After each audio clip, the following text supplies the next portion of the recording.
बाहुबली 3 में 500 करोड़ हमारा फाइनेंस लगना चाहिए। भोजपुरी फिल्म इंडस्ट्री में खेसारी। हमारे कृषि न्यूज़ में आप सभी का बहुत बहुत स्वागत है। आपको बता देना चाहता हूं, हमारे ट्रेंडिंग स्टार खेसारी लाल जी की इन दिनों मूवियों बहुत आ रही हैं।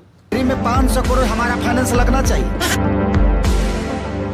15 से 20 मूवी शूट कर देते हैं। उसी के दौरान एक मूवी आ रही है जिसका नाम है मिस 420।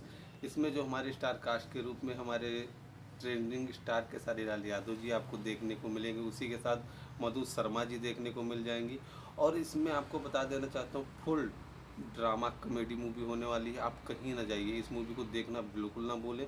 इसका जो ट्रेलर है आप सबके यूट्यूब पे लॉन्च कर दिया गया है। ट्रेलर देख के ही पता लगता है कि मूवी आप हंसी रोक नहीं पाओगे। इसमें हमारे कॉमेडी स्टार में 500 करोड़ हमारा फाइनेंस लगना चाहिए। संजय पांडे जी, और उसी के साथ में इसमें और बहुत अच्छे अच्छे कलाकार आपको देखने को मिल जाएंगे। कहीं ना कहीं ये मूवी एक अपने आप में अलग दर्शक का ध्यान अपनी तरफ खींच रही है और बहुत जल्द ये मूवी आपके बीच में आने वाली है। ये 2 से 3 मंथ के अंदर आ जानी चाहिए। आप सबको बता देना चाहता हूँ, ऐसे ही न्यू अपडेट पाने के लिए हमारे चैनल को सब्सक्राइब करना बिल्कुल ना भूलें। और आप सबके लिए ऐसे ही न्यू मूवी लाता रहूँगा।